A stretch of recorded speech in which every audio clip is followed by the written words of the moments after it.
on a défini un objectif. Et cet objectif, en fait, c'est de construire une société qui protège, qui innove et qui partage.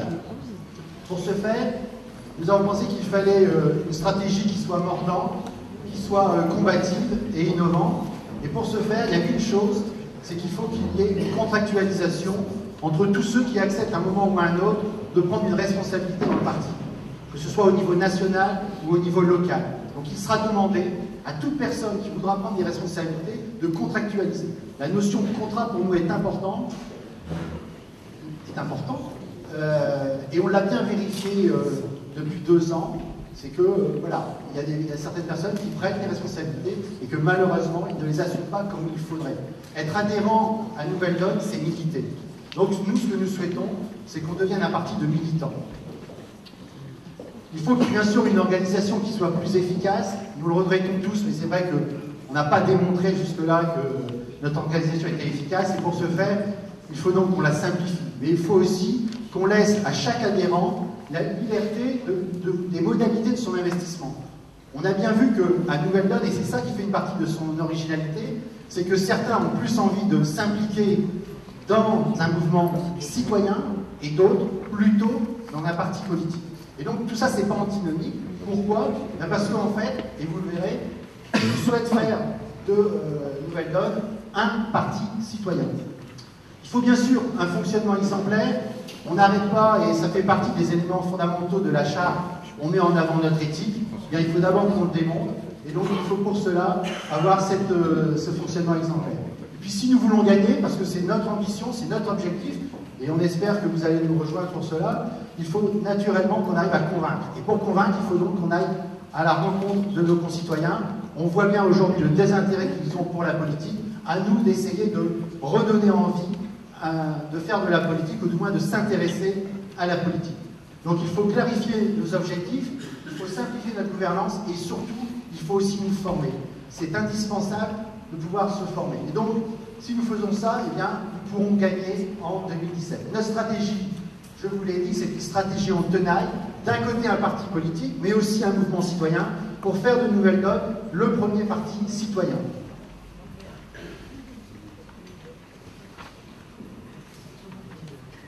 Notre modèle. Alors ça fait partie aussi de l'originalité. On va essayer de construire une Nouvelle Donne. C'est-à-dire qu'il y a un mouvement, il y a un parti, et puis il y a 4 piliers sur lesquels il faut que l'on s'appuie. Bien sûr, en tant que parti politique, on a ce qu'on appelle ici ND élections, c'est-à-dire l'organisation qui va permettre de présenter des candidates et des candidats aux élections, à toutes les élections. ND Société, qui est le mouvement qui doit nous mettre en relation avec tous les acteurs de la transition. Il est extrêmement important que l'on s'ouvre, tout le monde est d'accord, et il faut le faire, et il faut s'en donner les moyens. ND Campus, on travaille tous, même si la moyenne d'âge à Nouvelle Donne est peut-être un peu élevée, il faut qu'on rajeunisse cette moyenne d'âge, il faut que l'on démontre que l'on peut intéresser les jeunes, parce que nous travaillons naturellement pour la jeunesse. Et puis, le dernier pilier, c'est ND Université, je vous disais à l'instant, il faut que l'on se forme, aussi bien en termes idéologiques qu'en termes de militantisme. Alors, nous avons 6 principes clés. Le premier, c'est que nous ne croyons pas en l'homme providentiel. La Ve République, les institutions de la Ve tendent à croire qu'il y a toujours un homme providentiel. Mais en même temps, on est aujourd'hui dans un système politique et il faut l'accepter. Donc il faut accepter les règles de ces institutions, mais bien sûr, le moment venu, le plus rapidement possible, nous souhaitons changer ces institutions. Le deuxième principe, c'est qu'il faut bousculer les conformismes. En gagnant, premièrement, la bataille des idées, par un programme de transition, mais aussi ce que nous avons appelé la bataille de la rue, par un militantisme au quotidien. Troisièmement, c'est affirmer notre identité, défendre nos idées et promouvoir notre éthique en favorisant donc une dynamique citoyenne. Il est clair qu'il faut sortir de cette vie politique où tout se fait au niveau des états-majors. Nous, ce que nous souhaitons, c'est que tout reparte des territoires, tout reparte des citoyens. Donc il faut que l'on accepte, parce que dans les semaines qui viennent, on va rentrer dans une nouvelle séquence politique, et il faut que l'on soit capable de participer, d'initier toutes les actions qui vont se faire dans nos villes, dans nos départements, dans nos régions, pour être des acteurs de cette transformation. Quatrièmement, c'est reprendre la main, c'est notre slogan. Eh bien, la meilleure façon de reprendre la main dans les semaines et les mois qui viennent, c'est de pouvoir provoquer cette primaire qui soit la plus large possible pour gagner. Donc, une primaire la plus citoyenne possible et qui ne soit pas décidée par les états-majors. Cinquièmement, c'est quel que soit le résultat de cette primaire et des élections présidentielles qui suivront, il faudra que l'on soit présent aux élections législatives dans le plus grand nombre de circonscriptions possibles et dans le plus grand nombre de circonscriptions possibles pour gagner. Et pour ce faire, il faut que d'une manière ou d'une autre, on soit présent aux élections présidentielles. Ceux qui vous disent on s'en fout des élections présidentielles, ce qui nous intéresse c'est d'être aux élections législatives, je regrette, je suis obligé de leur dire, ils n'ont pas compris le système de la Ve République. Sixième principe, c'est bien sûr, nous sommes un mouvement citoyen, c'est vous qui décidez, et donc à chaque étape clé de cette séquence qui va s'ouvrir, primaire, peut-être, présidentielle, c'est sûr, législative, c'est sûr, eh bien, on reviendra vers vous pour vous demander votre position, pour faire en sorte que ceux qui devront porter la parole de Nouvelle Donne soient persuadés qu'ils le font au nom de l'ensemble des adhérents de Nouvelle Donne. Gouvernance, organisation. Alors, comme je vous disais tout à l'heure, notre volonté était de simplifier cette organisation. Alors, simplifier cette organisation, ça veut dire quoi? Ça veut dire que nous souhaitons qu'il y ait un lien direct entre les adhérents et donc leur comité territorial et l'organe national que nous avons appelé pour l'instant ici l'Assemblée citoyenne, et que cette Assemblée donc citoyenne, elle est constituée de délégués des comités territoriaux. Donc, pour faire simple, cette année, c'est de dire chaque comité territorial pourra envoyer un délégué à cette Assemblée citoyenne. Alors bien sûr, certains vont nous dire, mais comment faire pour travailler? C'est trop nombreux, surtout que si elle se réunit que 2 fois par an. Dans cette structure, il y aura un bureau qui aura une vraie responsabilité pour faire le lien entre cette Assemblée et le bureau, je vais en parler après, mais aussi entre cette Assemblée et les commissions thématiques qui vont travailler, je vais également en parler. Ça, c'est la première chose. La seconde chose, je vous rappelle, que je disais tout à l'heure, contractualisation.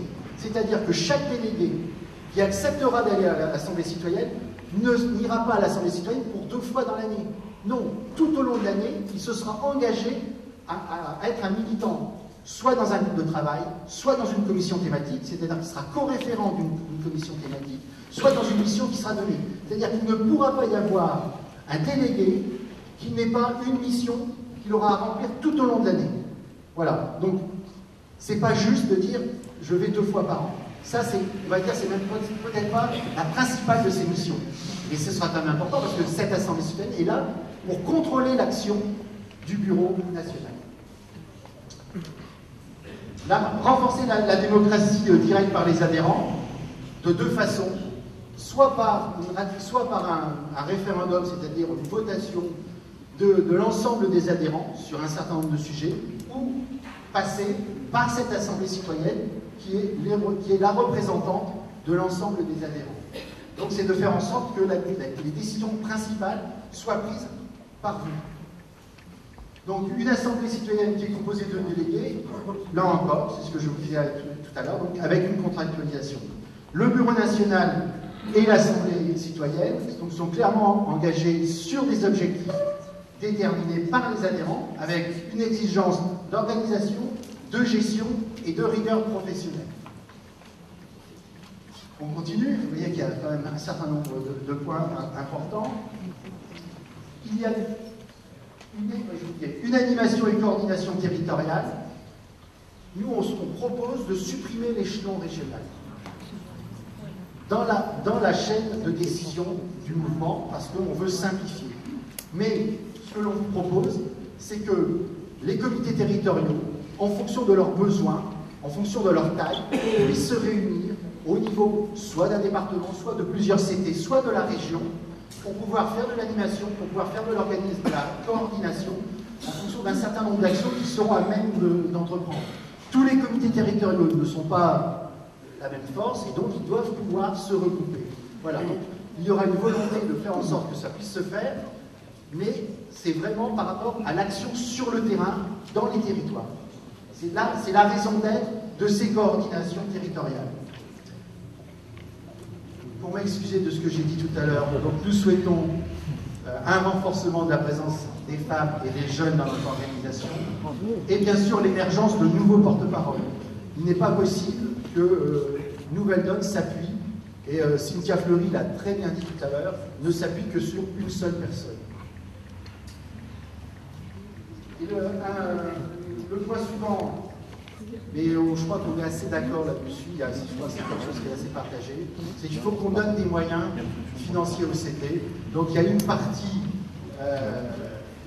des revenus qui reviendra aux comités territoriaux, mais aussi aux différents pôles, universités, sociétés et campus. Et enfin, un bureau national. C'est un bureau national qui en fait sera désigné au scrutin de liste majoritaire, c'est-à-dire qu'il y aura un bureau qui sera uniforme, qui sera une équipe pour gagner, et donc il présentera un projet, ce sera voté par l'Assemblée citoyenne, et l'équipe qui gagnera, eh bien, sera ratifiée par l'ensemble des adhérents. Donc c'est quand même les adhérents, c'est quand même vous qui aurez le dernier mot dans ce choix pour mener pendant 2 ans le parti Nouvelle Donne. Et puis là aussi pour simplifier, parce que c'est Nathalie qui le disait très justement tout à l'heure, nos moyens sont limités et donc il faut qu'on fasse des efforts. On propose la fusion du comité interrelations au sein d'un comité éthique qui soit avec des missions élargies. Alors tout ça, ça donne quoi? Très simplement, donc les adhérents organisés en comités territoriaux, c'est essentiel. Ils élisent une assemblée citoyenne. Ce que l'on propose aussi, c'est qu'il y ait un complément avec des adhérents qui soient élus directement. Également, si demain nous avons des élus, qu'il y ait des élus qui soient représentés dans cette... Alors nous n'avons pas aujourd'hui, mais donc qu'on puisse aussi avoir des représentants, et aussi des référents des commissions nationales. Et tout cela avec un bureau national. Ce bureau national, il s'organisera comme il le souhaite, il aura le nombre de membres qu'il souhaite, dans une limite naturellement, et comme il viendra présenter son projet, s'il vient avec, en disant je veux un bureau de 30 personnes, l'Assemblée citoyenne pourra lui dire écoute, tu exagères. Avec 2 pôles, un pôle opérationnel et un pôle politique. Vous voyez les différents éléments sur lesquels devra travailler le bureau. En termes budgétaires, et je terminerai par là avant de laisser la parole à Pierre, alors quelques éléments pour dire que naturellement nous on maintient l'idée d'une cotisation qui soit proportionnelle aux revenus. On souhaite que cette cotisation soit mensualisée, ce ne sera pas obligatoire, mais ce sera quand même souhaitable. Nous proposons, pour le problème de la question de défiscalisation, de créer pour 2016, et juste pour 2016, une structure qui permette cette défiscalisation. Là aussi, vous avez pu voir qu'il y a eu quand même quelques soucis d'organisation, de gestion, donc de faire appel à un cabinet comptable. Et puis, un engagement qui est l'engagement de réduire la dette. De toute façon, on ne peut pas faire autrement. Et donc, l'idée, tout à l'heure, Nathalie vous a dit que nous avions une dette à rembourser de 70 000 € en 2016. Il faudra le faire. Donc là, nous, on pense qu'on peut réduire cette dette de 40 000 € sur le premier semestre. Et normalement, on verra, en fonction de où on en sera, une négociation éventuelle avec l'imprimeur pour le reste. Affectation des recettes, on part sur l'idée de dire 20% peuvent revenir au CT, 50% au fonctionnement général du parti et 30% donc aux instances, aux autres instances. On est parti sur un budget de 150 000 € sur la base de 6 mois. Je ne rentre pas dans les détails, vous aurez toute l'occasion d'avoir ça, si vous avez des questions également. On est parti sur l'idée que pour ce premier semestre, on serait peut-être seulement que 2500 adhérents sur une base de 60 € moyenne. C'est pour ça qu'on arrive à ce chiffre. Pourquoi seulement peut-être 2500? C'est que, je veux dire, vous allez voir avec Pierre en termes de plan d'action, le temps qu'on remette en marche la machine, qu'on redynamise etc. On va peut-être pas avoir des adhérents nouveaux qui vont arriver dans les premières semaines. Donc c'est pour ça qu'on espère que le 2500 sur ce premier semestre, on pourra quand même gonfler de manière importante sur la deuxième partie de l'année. Je vous remercie, je laisse la parole à vous.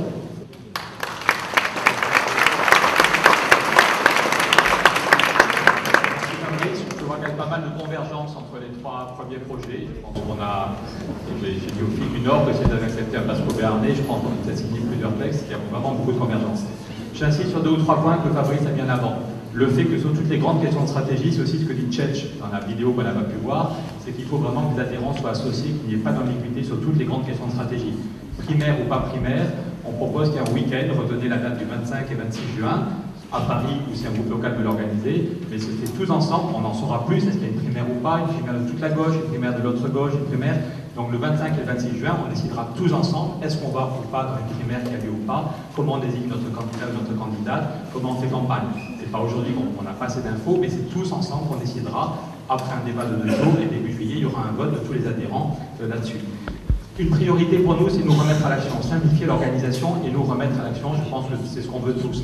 Concrètement, on a des atouts pour le faire dès la semaine prochaine si on veut. Tous les autres partis vont se mettre en sommeil maintenant. Les écolos disent qu'ils préparent leur congrès du mois de juin. Le PS se déchire sur la question de la nationalité. Nous, il y a le gouvernement qui va sortir son plan d'urgence. Le seul plan d'urgence du gouvernement, c'est 500 000 chômeurs casés en formation. Nous, on a le plan d'urgence, on a une légitimité. Il y a 3 jours avec la rédactrice en chef de RTL qui disait mais ça, vous, votre plan d'urgence, c'est de créer 500 000 emplois. Et le gouvernement, c'est juste de mettre 500 000 chômeurs en formation. Donc je pense qu'il faut, par voyage, on nous propose tous de repartir avec un paquet, ça limitera les problèmes d'organisation et les frais de bord, mais chacun et chacune peut repartir, il faut qu'on soit dans la rue pour dire qu'il y a des solutions.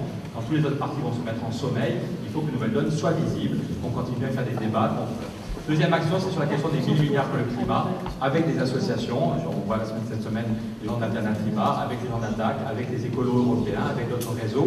On veut effectivement lancer une coalition, même qu'il y avait une grande coalition Stop Tafna, on veut rassembler, c'est une idée de Nouvelle Donne, mais Nouvelle Donne sera un parmi d'autres. Donc autant pour le plan d'urgence, c'est une Nouvelle Donne pure, autant pour l'initiative, on espère la lancer fin mars, puisque Mario Draghi en mars va équiper encore plus d'argent pour les banques.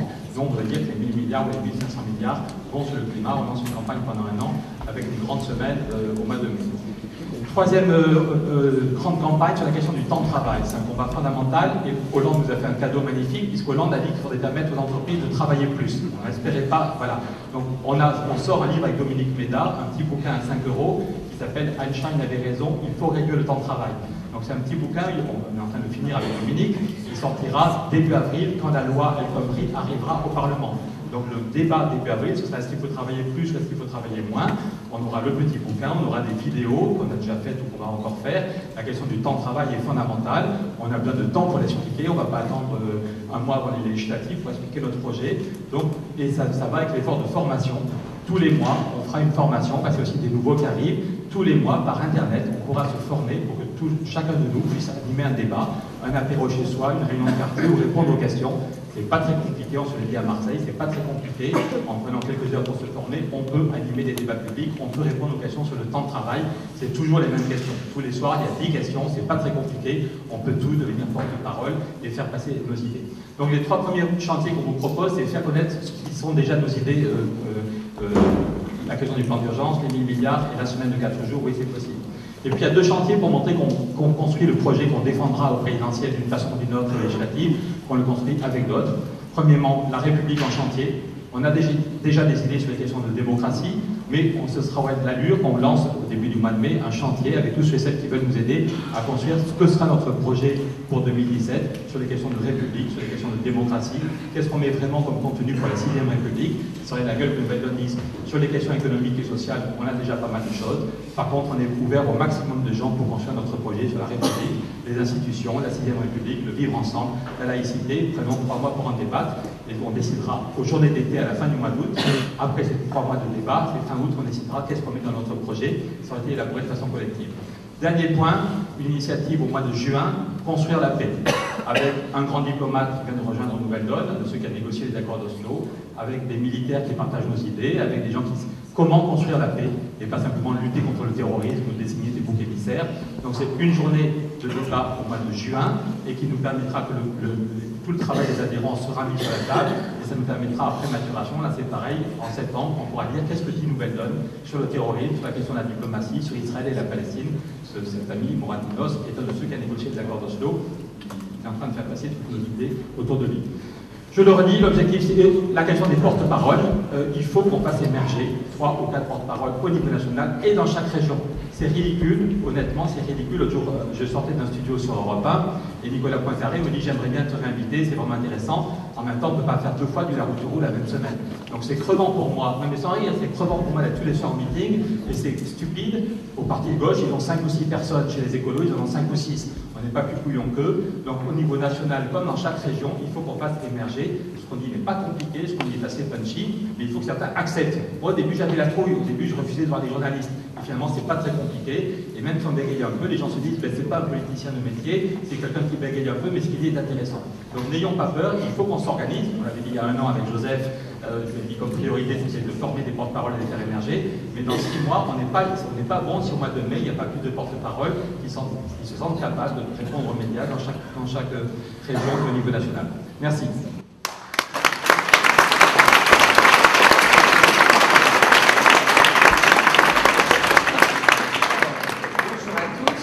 Je fais très vite parce que je termine en 40 secondes. Je suis la caution jeune du projet, je suis la caution, pour ce soir, la caution féminine, on va dire. Imaginez-moi.